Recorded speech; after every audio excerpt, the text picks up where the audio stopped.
got a bunch of Nintendo Switch 2 news to talk about, including DLSS coming to the system, frame generation, and so many other things. Also, Nintendo Switch 2 development kit situation has been resolved, and sky-high price increases are about to hit the market, and so much more. Let's get straight into the video.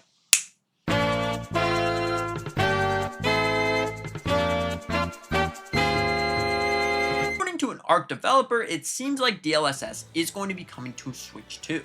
Now we know that the Nintendo Switch 2 uses an NVIDIA chip, and this is really amazing because it gives you all of those cool, unique features that that system has, like DLSS. Now essentially what DLSS is, it allows you to play the game at a lower resolution using AI to upscale it to a higher resolution.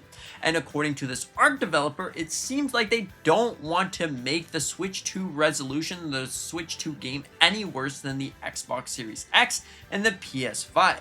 This is extremely good news because if you wanted more third-party games on the system, just imagine the capabilities of what we could have. Frame generation looks like it's making its way.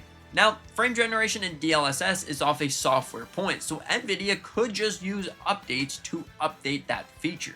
Now, essentially what frame generation is allowing you to use AI frames to mix in with the real frames. So let's just say that you get 30 FPS, 30 real FPS, put in some AI FPS, then you got 60 FPS.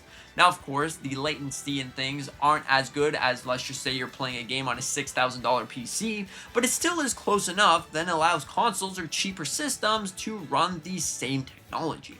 So imagine what this could do to the Nintendo Switch 2. We could start to see more graphically intense Nintendo games or third-party games come to the system. Using this technology would be pretty creative. So we could start to see games like Forza Horizon, Halo, Call of Duty, and some of those bigger titles. Now, Switch 2 development kit situation has finally been resolved. Now, earlier in 2025, there's been a whole issue of Nintendo not wanting to give third-party or even indie developers access to development kits.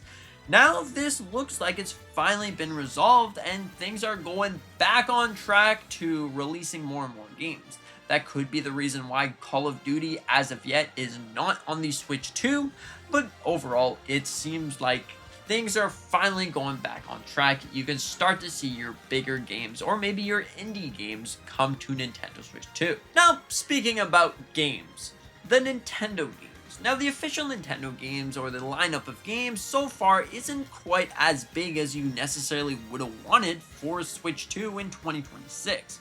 But oh boy, it seems like we might actually get one massive game this year. Because if you take a look at the list of upcoming games, there's not really something that might catch your eye, if you know what I mean. Starting off on January 15th, we are going to be getting the Nintendo Switch 2 edition of Animal Crossing New Horizon, and moving our way down the list, you can see 007 in March. Now those are up to the confirmed dates, but then we have the other dates. As of yet, we don't have a game past July, I would say, or maybe even May, because you have spring, and that's pretty much it. So it leads you to believe, are we going to be seeing a brand new big Nintendo game? Yes, although the 30th anniversary of Pokémon is here and the 40th anniversary of The Legend of Zelda, we could probably start to see a brand new Mario game. It's been at least 9 years since the last 3D Mario game, so it looks like this might slide into place. Usually when Nintendo doesn't have big things releasing that year, they're going to have one big game at the end of the year, and that could actually be the situation. Now there's one thing that you might want to take a note on. If you're planning on playing any of these games, I would highly recommend you to buy a Nintendo Switch 2. Because things in the RAM and PC industry are getting much worse. And you might not think that the Switch 2 is related to any PC things, but let me tell you that would be completely wrong. The Nintendo Switch 2 does have RAM, so RAM is going up in price, which means Nintendo might have to bring the prices up eventually. I'm not necessarily saying this is going to happen right now, but it's something that you might want to look out in the future if the AI bubble doesn't pop anytime soon. Like if you want to play a brand new Mario game or a brand new Zelda game or a remaster remake or even any third-party games, well, I mean, you might want to jump on the Nintendo Switch 2. Also, 3DS prices are increased to sky-high proportions. Now, if you were thinking on buying yourself a Nintendo 3DS, it seems like the prices are pretty crazy nowadays. And things are probably only going to get worse, because the 3DS was a really great console. It had so many games that you can no longer access, but thanks to sailing the high seas, you are able to access them, and my goodness, maybe that's why the prices are going so high up. So anyways, that's pretty much your quick news today. What do you think about all this? Do you think this is some great news for Nintendo? DLSS is coming, we're going to be seeing some big games, or do you think not so much? I think things are going to get worse from here.